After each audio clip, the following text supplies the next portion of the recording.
Assalamualaikum warahmatullahi taala wabarakatuh dan salam sejahtera. Saya Muhammad Hazim Aiman bin Abdul Aziz 7220069 daripada Diploma Pengurusan Logistik ingin mengulas tentang buku yang berjudul Hang Nadiem Laksamana Jihad. Buku ini dikarang oleh Abdul Latif Talib yang berasal daripada Negeri Sembilan. Beliau telah mengarang banyak buku, bukan sahaja Laksamana Hang Nadiem, tetapi banyak lagi buku yang beliau karang yang telah dicetak dan dijual. Buku Hang Nadiem ini juga ia mengisahkan tentang pahlawan Melayu yang mempertahankan Melaka daripada jajahan Portugis. Hang Nadiem ini beliau ialah anak Hang Jebat dan isterinya Dang Wangi.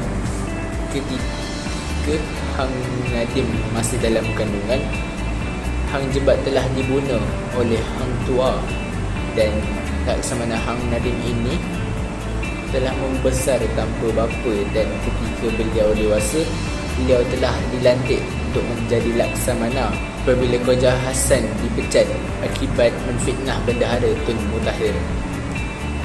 Selain itu, Hang Nadiem juga dikurniakan umur yang panjang dan telah berkhidmat dengan putera baginda Raja Ali yang bergelar Sultan Alauddin Riyad Shah II sehingga tahun 1564, dan seterusnya pada tahun 1564 sehingga 1570-an Hang Nadiem telah berkhidmat dengan Sultan Muzaffar Shah II.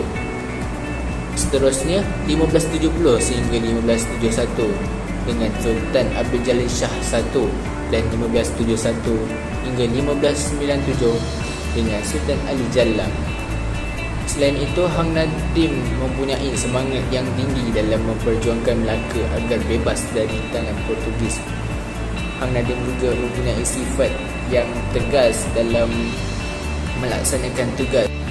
Hang Nadiem juga beliau seorang yang licik dalam mengatur strategi peperangan, dan disebabkan Hang Nadiem ini tentera berjaya bertahan. Hang Nadiem ini juga mempunyai sifat kepimpinan, iaitu dengan sebagai contoh, Hang Nadiem dia mengarahkan pasukan Meriam Melaka untuk menembak kapal musuh, dan banyak kapal Portugis yang terkena tembakan daripada tembakan tersebut. Hang Nadiem juga tidak membuat keputusan terburu-buru, dan beliau akan bertanyakan kepada pihak atas iaitu Bendahara Tepuk.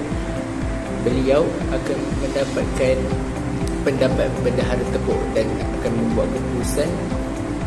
Kemudian barulah beliau memberikan arahan kepada orang bawahannya. Terusnya, Hang Nadiem juga seorang yang berfikiran ke hadapan, seperti mana apabila arahan Bendahara Tepuk kepada tentera Melaka untuk menaiki perahu bagi mengejar tentera Portugis yang melarikan diri, dan Bendahara dan Laksamana Hang Nadiem telah membantah arahan tersebut kerana memikirkan risiko yang tinggi terhadap tentera-tentera Melaka yang risau jika berdekatan boleh menyebabkan mereka terkena tembakan meriam.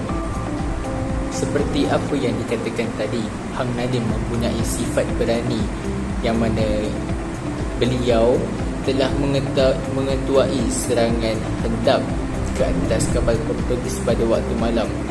Ketika beliau dan askarnya menghampiri kapal Portugis, beliau telah mengarahkan tenteranya untuk melancarkan serangan dengan menembak anak panah berapi ke atas kapal Portugis, dan kapal Portugis hampir kesemuanya terbakar, dan Portugis membalaskan tembakan tersebut, tapi tentera Melaka berjaya melarikan diri dan berundur.